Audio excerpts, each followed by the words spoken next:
Honestly unbalanced. Last time I did, I broke my foot like very quickly. And my parents were always like against it. And I don't think now as a dad, I probably would ever ride a motorbike because I don't trust myself. Mm. But they're awesome. And the idea of motorbiking across the Himalayas, especially last minute. Yes, how did this happen? And where, more than how did it happen, what did you learn from that trip? That's quite an intense trip, like going deep in the Himalayas with a band of brothers on a motorbike. Yeah, I first of all have a newfound respect for people that spend time at altitude. I literally learned a very valuable lesson at how precious breath actually really is. You know, being a breathwork coach and someone who works in this space and understands CO2 tolerance and you know the importance of oxygen. I went from Delhi to 3,500 meters. Like you fly straight up into this place called Leh. And as soon as you get off the plane, it's like it hits you. And I'd never really experienced that, even though I've spent lots of time in the mountains on adventure trips. I literally had my breath taken away and I felt dizzy and I felt lightheaded and my energy was really low, like instantly. And it was really hard to get my head around it because I went there quite fit and healthy. How And all of a how sudden, it's high are all we? taken Sorry, away. just for Sorry, context, how high are we in the mountains? Like how many meters? 3,500 meters. Cool. Okay. Which is a big jump from sea level. Even if you are a little bit acclimatized, you would normally notice that. Even if you're someone who spends quite a lot of time at altitude, you need to take a bit of time. Um, but the context of it, you know, me actually getting there, I thought I was fit and healthy and capable enough to be able to go and handle an adventure bike tour with Royal Enfield to help them launch the plane motorbike in India, where I'd never been before. Whereas I actually thought I'd be going to India for the first time ever, probably on a yoga experience or something along those lines. But this was very different. There was no yoga all week. Um, in short, I got asked with a few days' notice and had to try and get a visa, had to try and find a gap in the busy schedule. But it's one of those things, it's a massive bucket list tick for me as a motorbike fanatic, but also loving adventure and loving exploring new places. So the short story is I had a bit of time to turn it around. I made it happen. We got on this flight, spent a day in Delhi. We went into Delhi. That was pretty full on in the old town of Delhi. If anyone's ever been to Delhi, it is wild. Um, Survived Delhi and then got on a flight to this village that is kind of like the border of where a lot of the trekking happens. It's a real hub for adventurists and climbers and hikers and people looking to explore the Himalayas. And you're on the border of China, Nepal. Um,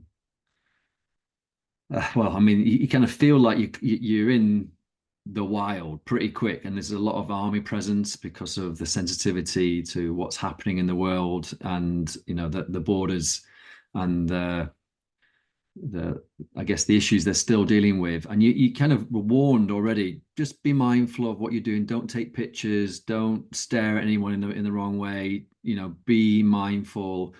And straight away you're kind of feeling anxious that you're in a place that is really um unfamiliar and it's really serious. And I kind of thought, well, bike trip, woohoo, with the lads, yay, you know, just a massive big laugh. And the altitude knocked us all sideways. We needed to have 2 days before we even got on a bike to make sure we're even able to get on a bike because of how it can disrupt your energy and your focus and your vision and things. But we survived, and then we basically went straight up into the Himalayas. We climbed up to like 4,000 meters on day one, which again, just coming out the other side of trying to make sense of what these feelings were, not being able to breathe and riding a bike for 8 hours across goat tracks in the Himalayas was a real eye opener. And yeah, there was a team of 11 of us. We camped out. We went across mountain ranges where it literally is eagles, goats, the odd wild horse, and maybe some random dude, you know, who was herding yaks. You know, like something out of the storybooks. It was ticking all the boxes. Mhm. And 2 days in, I basically got taken down by this chest infection that I'd picked up at some point. And a chest infection, when you already can't breathe that well, is not a good combination. And the doc that we had with us, we're lucky we had a doctor with us because that's the precautions you have to take. Had put me on antibiotics pretty much straight away because they couldn't risk me getting any more sick or getting worse because we were so far away from civilization. The closest help would have been a helicopter, but we had no phone signal. So that might have been a challenge. It just adds more panic. So I had my first panic attack. Oh, congrats. Yeah, I feel glad that I've experienced it now, and I have that insight now to understand what people experience when they talk about a panic attack. How did it I can laugh manifest? it off now. What's that? How did it kind of manifest? What do you go through? Well, this is what I was about to kind of try and explain. I can laugh it off now, and I've made it a big point of what I've been sharing with clients and sharing on my socials because I realized I was the reason I panicked. It wasn't because I was ill. It wasn't because I had this sickness. It was because mentally I was worrying about what I was experiencing being a problem that I couldn't fix because I was so far away from a hospital getting help. So I created this panic. So my heart rate went through the roof and my chest got tight. All the things that I am aware happens when you panic and you feel anxiety and this experience of anxiety. But because I was in a tent at 4,000 meters surrounded by yaks and no civilization, all of a sudden you're like, oh, this actually could be quite bad. And because I was on my own in this tent, I thought, right, what do I need to do? I need to calm down here because that's not fixing anything. I need to get up, I need to get some fresh air. I need to look at the horizon, look at the stars, and just start to slow down my breathing because everything's going to be a lot worse if I don't get a hold of myself. And I was able to calm myself back down. But in the moment, it happened so quick. It was like 0 to 100. For someone who has a lot of breath work experience and all of this mindset training that I have, it was the realization that all of a sudden I wasn't in full control of the outcome because of the illness, because of this feeling that I'd never felt before, freaking me out. But as soon as I recognized what was happening, I could sort of remind myself that everything's okay. I do have the ability to calm myself down. I do have help.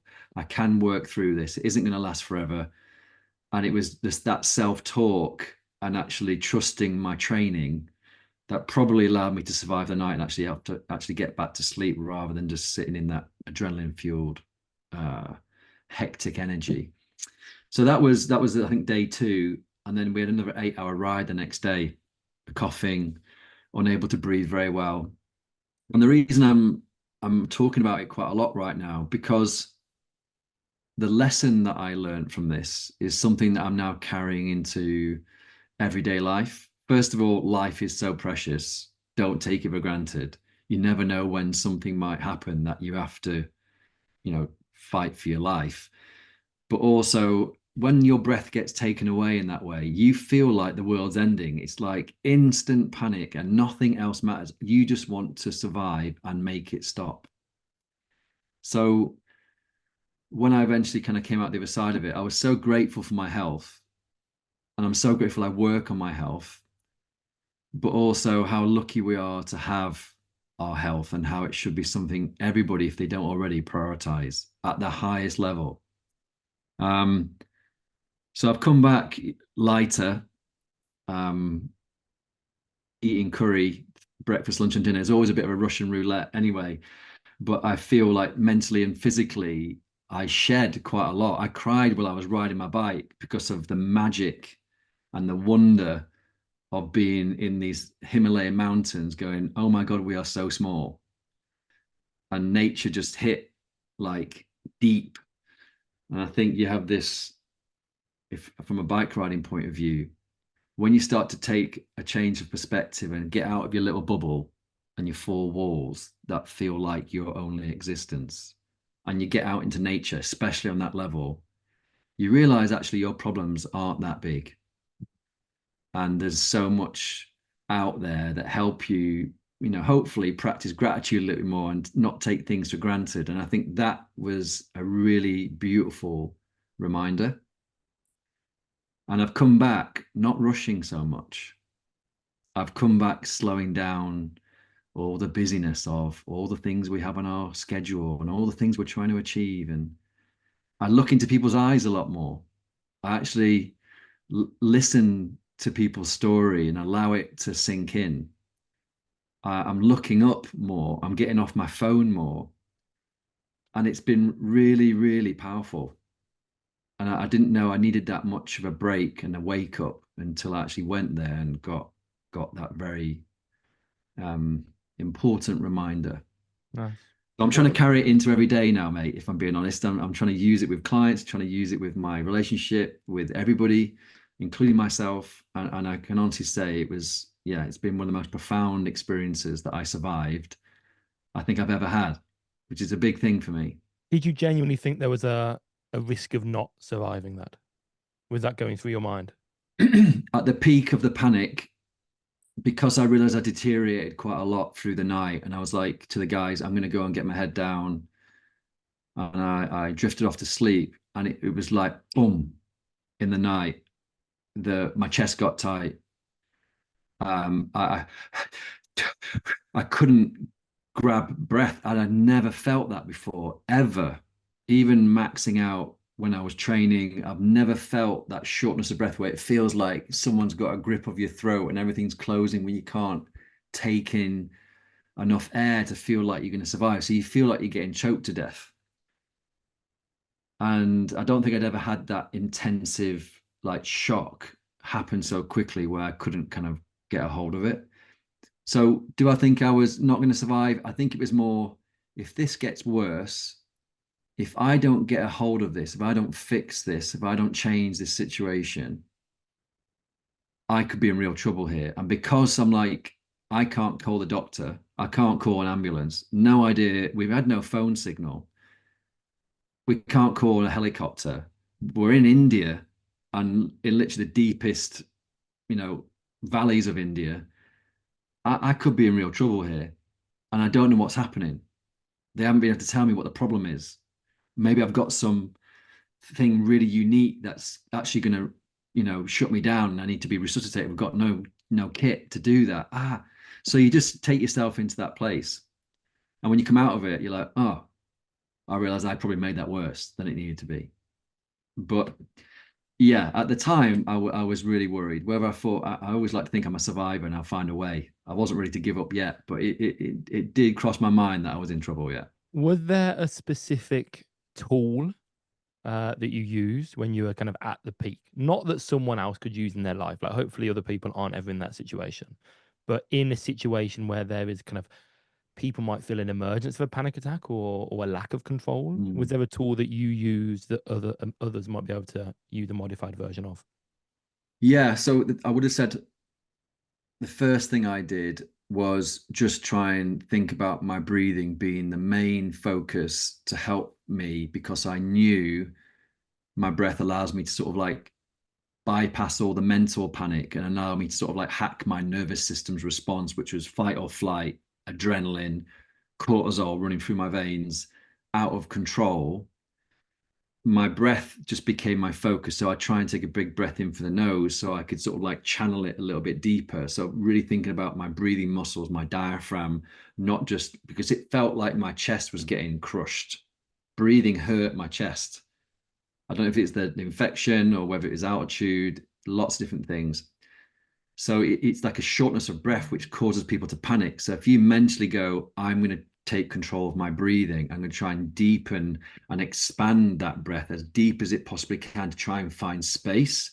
Because what feels like it's happening is like it's crippling the chest, the tension, the hypertension, the pressure, the heart, everything kind of feels like it's getting squashed. And that causes mental panic, which then feeds into the problem. So the first thing I did was, right, get this under control, try and slow it down, try and stretch it and take it deeper and see how you respond to that. Make that the focus, because that's what's going to allow you to get control of this, because that's always going to help. That's always going to help a panic situation. And then once I'd kind of got a hold of a smoother rhythm where I felt like I was at least leveling off a little bit rather than getting worse, I started to count my breath. to see if it was getting longer, to see if I could actually hold my breath for a moment. And you really can't when you've got that much CO2 building up from the panic and the shortness of breath. You can't really hold your breath for very long. It's like you feel really sensitive to all of that CO2 building up. But what it allowed me to do was take my mind off the panic and the overthinking. And I counted in, I'd count and hold my breath for a moment. I'd count how long I could take the breath, the exhale out, and I'd try and hold my breath at the end for a moment. And it ended up being like 1 or 2 seconds. And it ended up becoming like 3, 4 seconds. And I kind of knew then, okay, there's my feedback that I'm getting a hold of this. So that reinforces that everything's maybe not as bad as you thought it was going to be. So you kind of, you really reinforcing it's going to be okay. You've got this, calm yourself down. That's not going to fix anything. And my point on that is if you aren't trained or your body's not used to responding to that kind of command, that when you don't have that tool, that's when people get into a panic. It spirals out of control because they haven't got the tool to, or they haven't ever experienced that feeling of like, that worked again.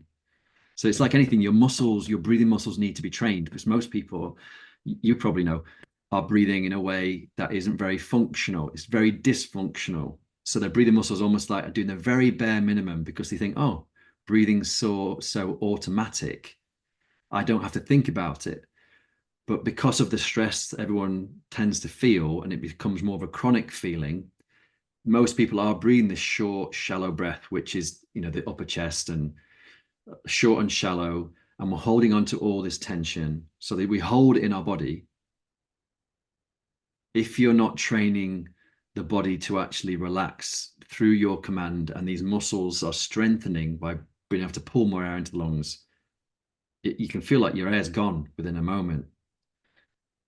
So yeah, I would say there's a few different things you could do, but the main thing I would say the anchor for all health and de-stressing the system, calming the body, clearing a busy mind, allowing the body to physically let go of tension.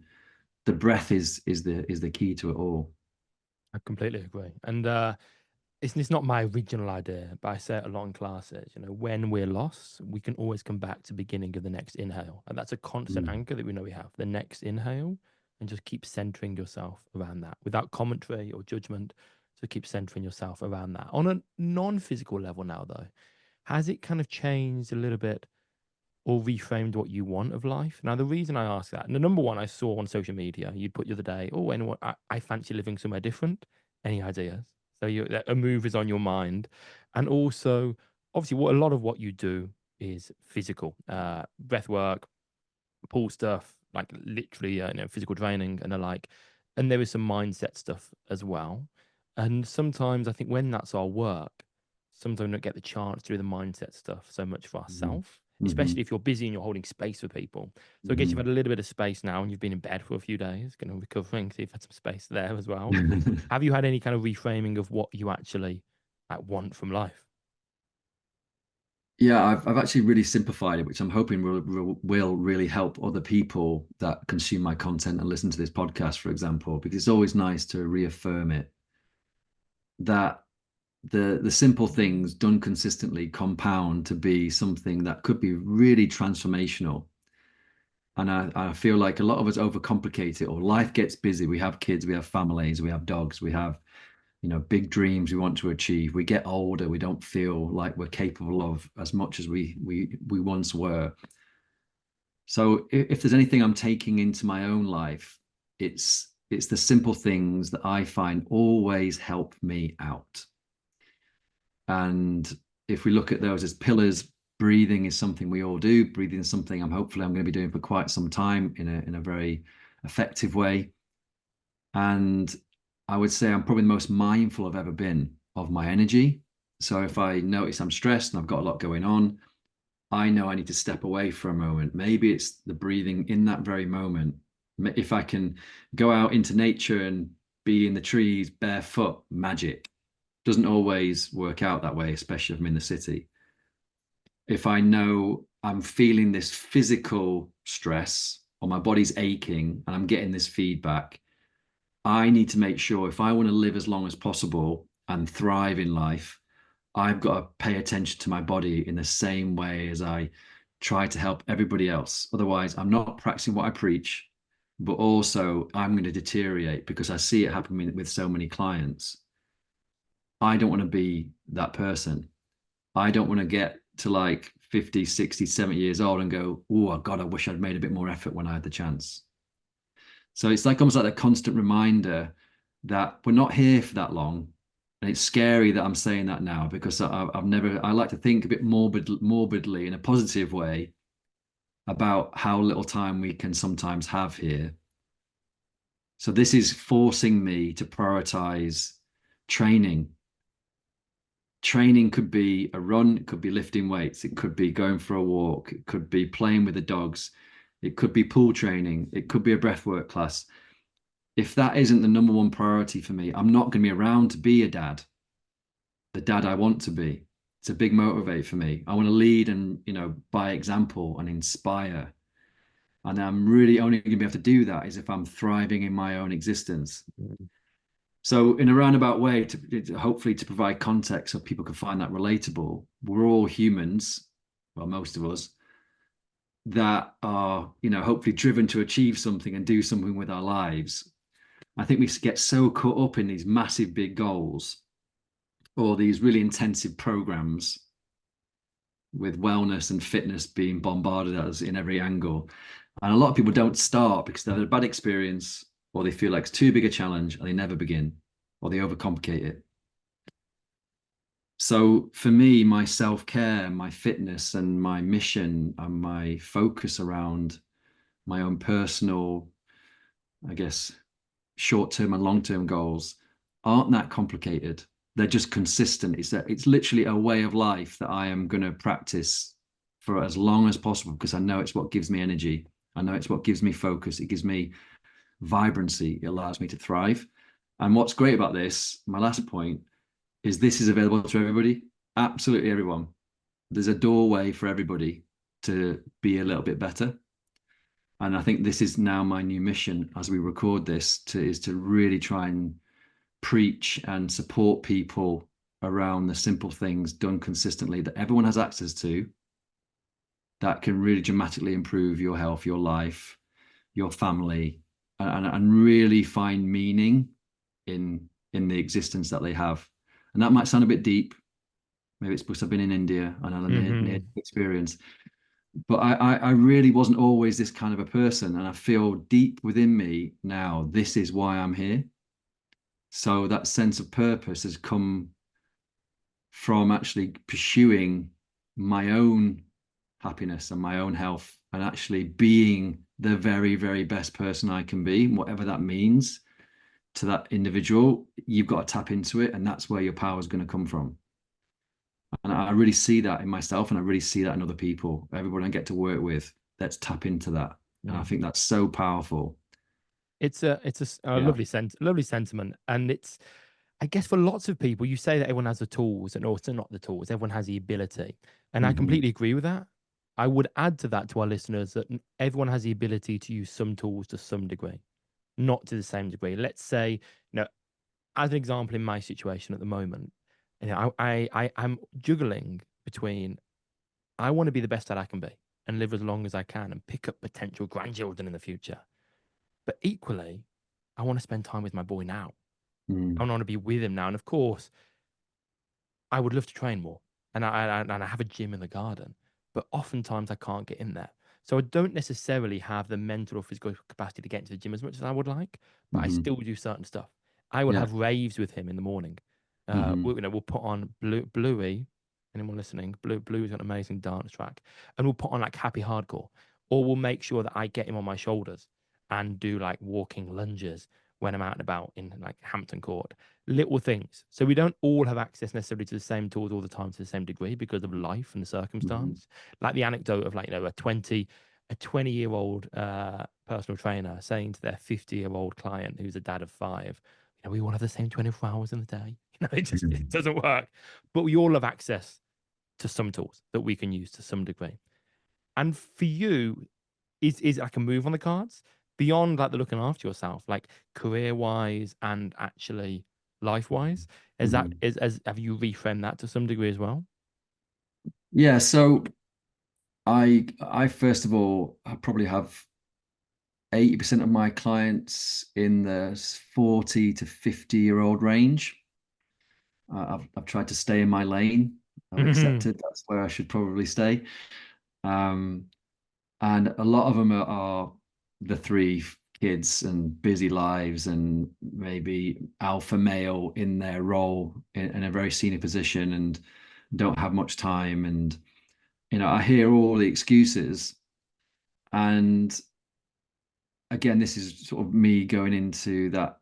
Let's simplify what you do feel is possible. So we could start to almost like reinvent what your daily, weekly routine looks like. And you sort of navigate it to help, adapt to whatever comes up. So there's never really an excuse you can make because there's always something you can do towards the bigger goal of being a bit fitter, losing a bit of weight, Walk up the getting escalator. mental health, Yeah. It's like what's that one thing? So for me, I like to be a friend and my client's biggest fan, but it needs to be a two-way street. There needs to be trust, there needs to be discipline, there needs to be commitment, right? So first of all, you have to make that commitment to yourself that it matters to you and it's important to you, but why?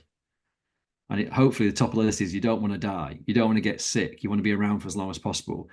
When you start to tap into that, and that's really like at the front of your mind, this is why you're making the effort. You tend not to make as many excuses, and you maybe just go out for that walk and you take your kid. Maybe he's on your shoulders, maybe he's in the pram, maybe you got to go and play football in the park with him. Maybe that's your fix today. You're in nature, you're moving around, you're pumping your heartbeat, but do you have 5 minutes where you can put them on the floor or do something with them where you can do some sort of movement? And that might be your thing. And maybe you have to do that twice a day. Or do you need to walk to work? Then there's always something. There's always something. And if it comes down to like working on your health and your happiness or your sleep, all of these things that tend to be at the detriment of like busy lives. I know you're eating, maybe you need to lose a bit of weight. Maybe you want to gain a little bit of muscle, right? Okay, so I what thought are that the was key targeted to me then. I just thought you were just saying to me, Adam, I can tell you were eating. Like, chill out, Rich. Chill out, Rich.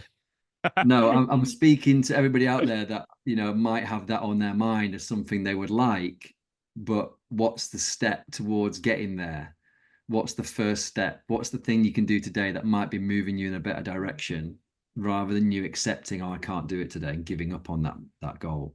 Mm. Um, Do you think and I another factor think, with you said the alpha males, etc., mm, is they kind of want all or nothing, and I'm mm, guilty of that sometimes. I'm so back in the day, I would train twice a day and run mm, everywhere. mm, And when I was trying to, I said I've got the gym in the garden, and I mm, would not go in there because I didn't have a workout routine planned. mm, And actually, I just could have just gone in and just done some kettlebell mm, swings. But for mm, so long in my head, I needed the perfect routine, and mm, it was either nothing or 4 days a week of the perfect routine. And I mm, think that's an issue many people who are like, let's say, mm, alpha or just used to perfection need. mm. And actually, sometimes it's about managing expectations. And as you say, just doing the little thing. Yeah. So what I'll add to that, because it's fresh in my head, I've had client catch-ups today, and I would say most of them are, this group that I'm working with at the moment, quite new to the whole thing. They've had a few failures, they've not reached their goals, they lost their way, but they decided to take action for various different reasons, usually either a health scare or having a bit of a wake up, and that's great because that starts motivation and momentum. Um, I'm because I'm mainly an online coach, so I'm doing these virtual calls like this. How can I really get into their lives and get them to invest time and energy and really comply to my goals and my passion and sorry, my programs, and find that deep passion and drive within them. And I would say out of the two guys I checked in with this morning, the morning routine of actually starting, and let's say they've actually both got young kids, and because it's usually quite chaotic organizing kids in the morning when you've got to find time to get to work and eat and everything else.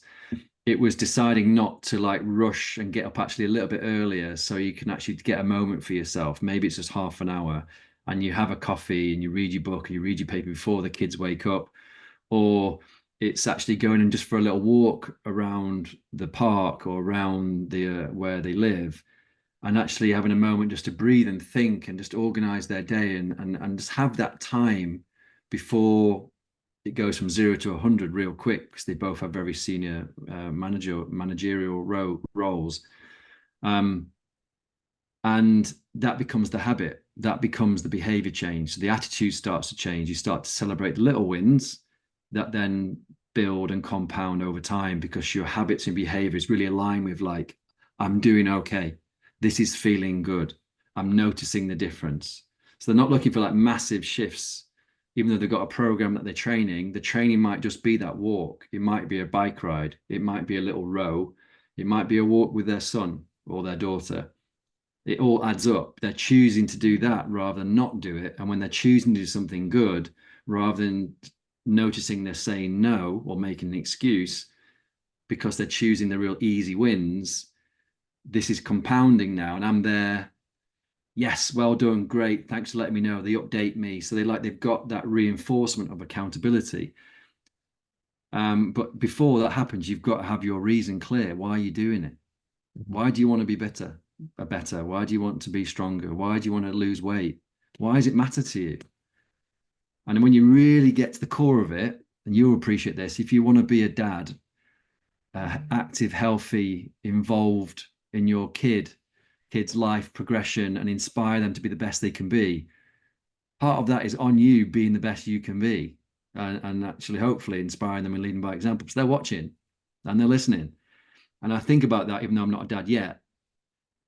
It's kind of why I'm putting the work in now, because I'm going to be an older dad. And that's how I get in the mindset of a parent, even though I've got two doggy kids that I kind of like having kids, sometimes worse. I wouldn't change it for the world. I love you, Ted. But it's that deeper rooted reason to go and really make the most of the time that you're here and stop wasting time making excuses and putting things off.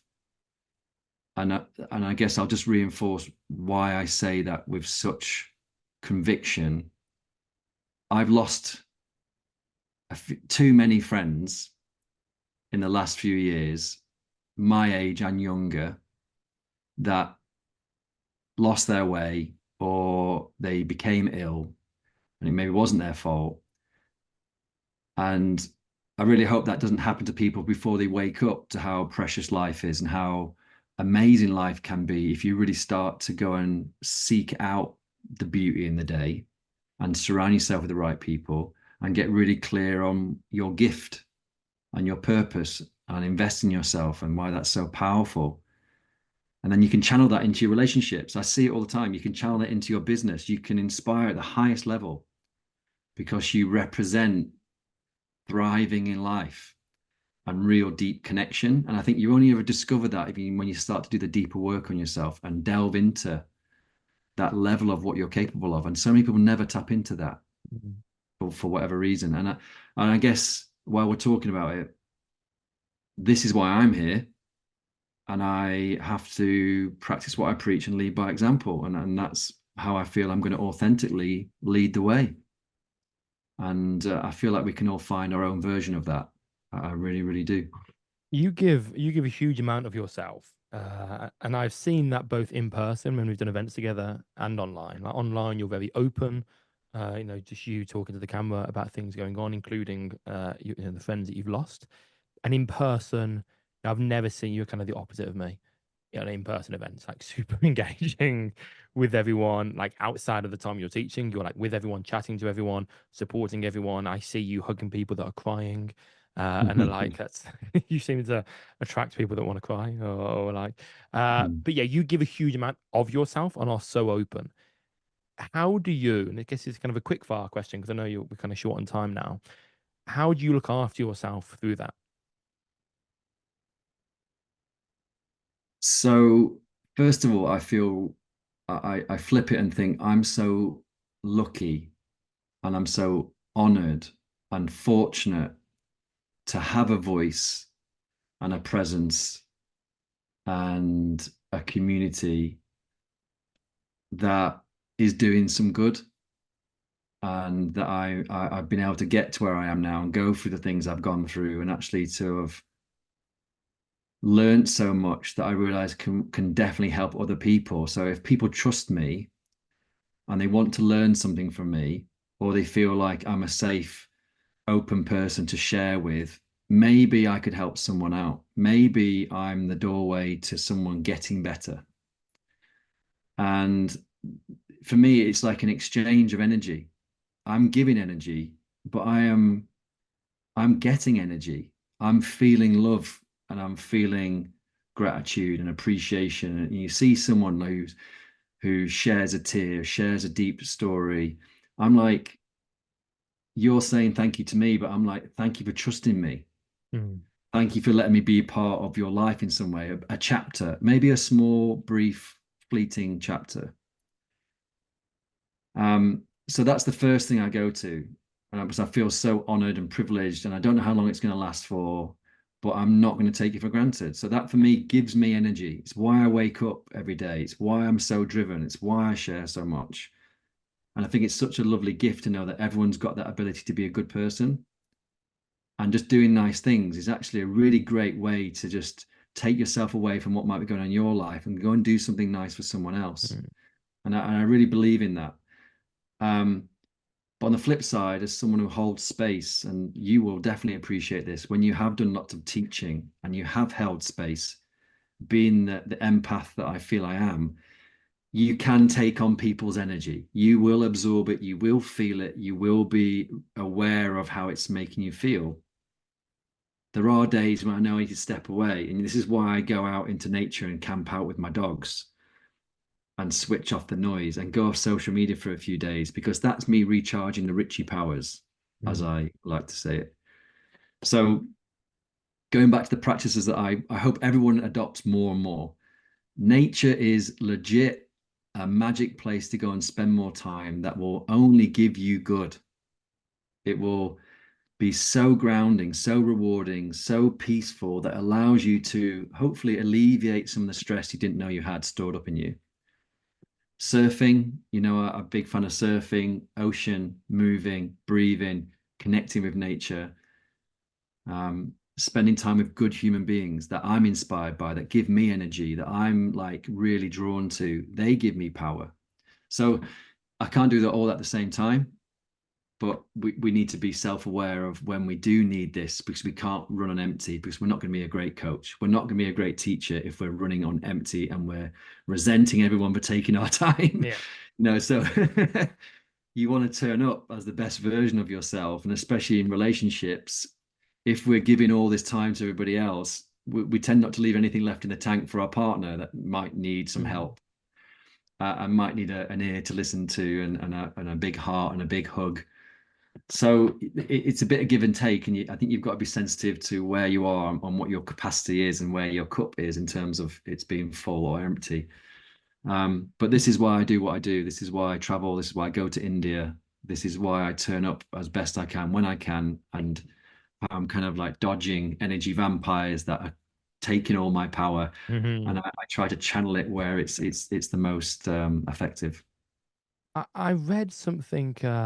Did I read it or listen to it?